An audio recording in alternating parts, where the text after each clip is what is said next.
एक बात बताओ, इस तरीके की आपको लिंक मिलेगी। वहाँ पर आप अपने विषय से संबंधित संपूर्ण नोट्स सरल भाषा में देख सकते हैं। और देखिए, दुनिया का सबसे सरल सब्जेक्ट है आपका बायोलॉजी, जिसमें आप 80+ मार्क्स बड़ी ही आसानी से प्राप्त कर सकते हैं। बस क्या है, आप रटते हैं, समझ में नहीं आता, इसलिए आप एक प्रश्न का उत्तर कई बार पढ़ते रहते हैं। तो देखिए, पहली बात तो यह है कि आपको जो नाम रहता है, प्रश्न में जो शब्द रहता है, उसके बारे में मालूम होना चाहिए। एक छोटी सी बात होती है, ठीक है, ये छोटी सी बात होती है। जैसे एक क्या लिखा है, चक्र। चक्र माने चक्रीय, माने एक चक्र हो जाएगा आपका कोई भी। अब यहाँ लिखा है लाइसिस, तो लाइसिस माने होता है तोड़ना। लाइसिस माने होता है तोड़ना। क्या तोड़ना? गिलाई माने ग्लूकोज को तोड़ना, ग्लूकोज को तोड़ना। तो ये सिंपल सी बातें हैं, ये सिंपल सी बातें हैं। अब हमने कहा कि ये सामने आपके पॉइंट हैं, कोई भी एक पॉइंट आप पकड़ लो, मात्र एक पॉइंट पकड़ लो, उत्तर पूरा आपका बन जाएगा। जैसे कि हमने एक पॉइंट पकड़ लिया, इस क्रिया में ऑक्सीजन की आवश्यकता नहीं होती है। ग्लाइकोलाइसिस की बात कर रहा है, इस क्रिया में ऑक्सीजन की आवश्यकता नहीं होती है। तो सिंपल सी बात है, इस क्रिया में ऑक्सीजन की आवश्यकता होती है। तो क्रेब्स चक्र में अपन लिख देंगे, इस क्रिया में ऑक्सीजन की आवश्यकता होती है। अब यहाँ पर देखिए, इसमें लिखा, अपन ने याद किया था कि इस क्रिया में ऑक्सीजन की आवश्यकता नहीं होती है। जब ऑक्सीजन की आवश्यकता नहीं होती है, तो आप सभी को पता है कि मेरे बच्चों कि श्वसन जो है दो प्रकार के होते हैं, ऑक्सी श्वसन और अनॉक्सी श्वसन। जब ऑक्सीजन की आवश्यकता नहीं है तो दोनों प्रकार के श्वसन हो जाएंगे। अगर ऑक्सीजन की आवश्यकता होती, अगर ऑक्सीजन की आवश्यकता होती तो ऑक्सी श्वसन ही संपन्न हो पाता, तो ऑक्सी श्वसन ही संपन्न हो पाता। अगर ऑक्सीजन की आवश्यकता होती तो ऑक्सी श्वसन ही संपन्न हो पाता। जब देखो हमने क्या कहा, श्वसन दो प्रकार का होता, आप अच्छे से जानते हैं, तो फिर इसमें दोनों प्रकार के श्वसन हो जाएंगे। यह क्रिया ऑक्सी एवं अनॉक्सी दोनों प्रकार के श्वसन में होती है। जो ग्लाइकोलाइसिस क्रिया है, ऑक्सी एवं अनॉक्सी दोनों प्रकार के श्वसन में होती है। अब देखिए, यहाँ पर अपन ने जब लिखा था कि इस क्रिया में ऑक्सीजन की आवश्यकता होती है, तो स्वाभाविक बात है सिर्फ ऑक्सी श्वसन होगा, तो यह केवल ऑक्सी श्वसन में होती है। जो क्रेब्स चक्र क्रिया है, यह केवल ऑक्सी श्वसन में संपन्न होती है, ऑक्सी श्वसन में होती है। देखिए, अब दोनों पॉइंट तो कितने सरल हो गए, याद करना पड़ा? बिल्कुल याद नहीं करना पड़ा आपको। अब यहाँ पर देखो, यह क्रिया कोशिका द्रव्य में संपन्न होती है। यह क्रिया जो है कोशिका द्रव्य में संपन्न होती है। क्या था? ग्लाइकोलाइसिस। तो का से अपन को याद रखना मेरे बच्चों, को कोशिका द्रव्य। तो यह क्रिया कोशिका द्रव्य में संपन्न होती है। अब क्रेब्स चक्र में क्या लिखना है? यह क्रिया माइटोकॉन्ड्रियल मैट्रिक्स में संपन्न होती है।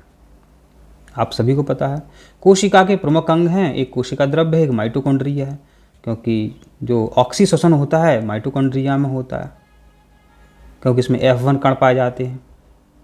तो ये भी सिंपल है। अब जो आपका चौथा पॉइंट है, यह क्रिया एक रेखीय पथ में होती है।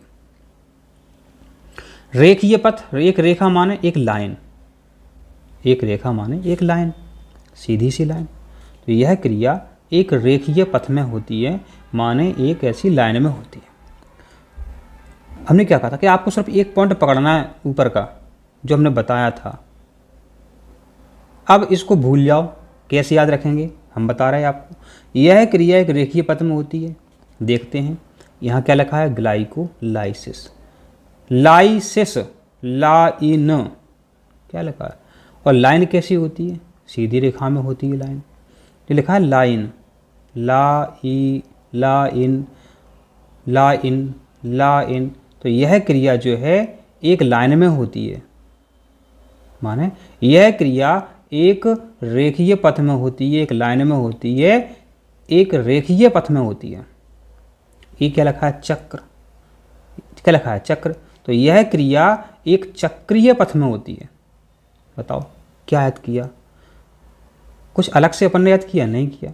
तो पता नहीं, आप साल भर पढ़ते रहते हैं, नीट के एग्ज़ाम में पास नहीं होते हैं, डॉक्टर नहीं बनते हैं, अब आपका सपना टूट जाता है, अगर आपको डॉक्टर बनना है, नीट में क्वालिफाई होना है और 12th में टॉप करना है तो आप हमारे सभी वीडियो देखें।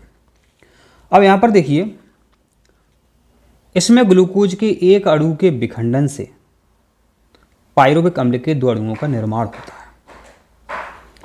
इसमें एसिटिल कोएंजाइम ए के पूर्ण विखंडन से कार्बन डाइऑक्साइड एवं जल का निर्माण होता है। यहाँ पर देखिए, अपन जब श्वसन करते हैं, अपन सांस लेते हैं तो ऑक्सीजन भी लेते हैं अपन। तो अपन जो भोजन करते हैं, भोजन जब ग्लूकोज बन जाता है बच्चों, तो आप सभी को पता है कि इससे कार्बन डाइऑक्साइड बनता है और जल का निर्माण होता है जब ऑक्सीजन ले रहे। ये तो कक्षा 8 में 7 में अपन ने अच्छे से याद किया है, श्वसन किसे कहते हैं। तो ये बस आपको इतना ही तो याद रखना है। इसमें एसिटिल कोएंजाइम ए के पूर्ण विखंडन से कार्बन डाइऑक्साइड एवं जल का निर्माण होता है। ये सब श्वसन में ही रहता है यहाँ से, तो क्योंकि यहाँ ऑक्सीजन की आवश्यकता हो रही है, ऑक्सीजन का उपयोग किया जा रहा है यहाँ पर। इसमें देखिए, इसमें लिखा है इसमें ग्लूकोज के एक अणु के विखंडन से पायरुविक अम्ल के 2 अणुओं का निर्माण होता है। ये आपको याद करना है, पायरुविक अम्ल के 2 अणुओं का निर्माण होता है ग्लाइकोलाइसिस में। और क्रेब्स चक्र में आपको याद करना है एसिटिल कोएंजाइम ए के पूर्ण विखंडन से कार्बन डाइऑक्साइड और आपका जल बनता है।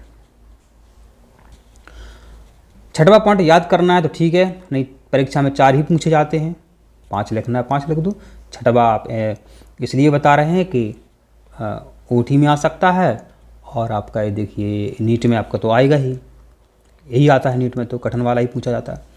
इस क्रिया में माने ग्लाइकोलाइसिस क्रिया में ग्लूकोज के एक अणु के विखंडन से एटीपी एवं NADH2 के दो अणु बनते हैं।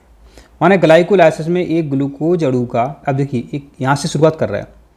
इस क्रिया में ग्लूकोज के एक अणु के विखंडन से, भाई साहब ये देखो क्या लिखा है, गिलाई, क्या लिखा है, गिलाई।